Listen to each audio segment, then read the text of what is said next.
আজকের পর্বে আপনাদের শোনাব হজরত খাজা মঈনুদ্দিন চিশতির খুবই প্রসিদ্ধ একটি কারামত। একবার হজরত খাজা মঈনুদ্দিন চিশতি রহমতুল্লাহ আলাইহি সফর করতে করতে এক জঙ্গলের কাছে পৌঁছিলেন। সেইখানে অগ্নিপূজারীরা অগ্নিপূজা করতেছিল।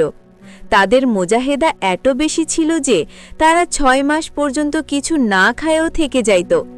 তাদের এই অবস্থা দেখে প্রায় লোকেরাই তাদের দিকে ধাবিত হইতেছিল। এই প্রকার গুমরাহি দিন হইতে দিন বৃদ্ধি পাচ্ছিল।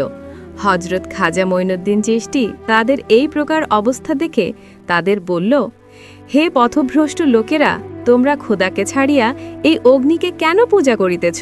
কেন? উত্তরে অগ্নিপূজারীরা জবাব দিল যে আমরা আগুনকে এই জন্য পূজা করতেছি যেন দোজকের মধ্যে এই আগুন আমাদের কাউকে কষ্ট না দেয়। এই কথা শুনে হজরত মঈনুদ্দিন চিশতি বলল, এই কার্য দোজক থেকে বাঁচিবার জন্য নয়। যতক্ষণ পর্যন্ত তোমরা আল্লাহ তাআলার উপাসনা না করবে ততক্ষণ আগুন তোমাদের রক্ষা করতে পারবে না। তোমরা তো এতদিন পূজা করেছ, একটু আগুন হাতে লাগিয়ে দেখো, তাহলেই বুঝতে পারবে। অগ্নিপূজারীরা বলল, আগুন হাতে নিলে নিশ্চয়ই এই আগুন আমাদের হাতকে পুড়িয়ে দিবে, কারণ আগুনের কাজ পুরানো।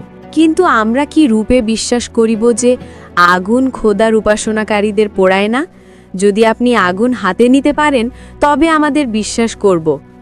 তখন খাজা মঈনুদ্দিন চিশতি রহমতুল্লাহি বলল, আমাকে তো দূরের কথা, এই আগুন আমার সামান্য জুতাকেও পোড়াতে পারবে না।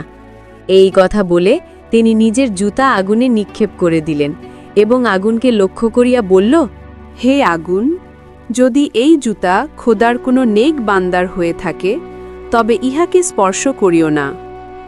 এই কথা বলা মাত্রই আগুন ঠান্ডা হইয়া গেল। দীর্ঘ সময় আগুনের মধ্যে থাকার পরেও আগুন হজরত খাজা মঈনুদ্দিন চিশতির জুতা মুবারক পোড়াতে পারল না। এই দৃশ্য দেখে অগ্নিপূজারীরা সকলেই মুসলমান হয়ে গেল।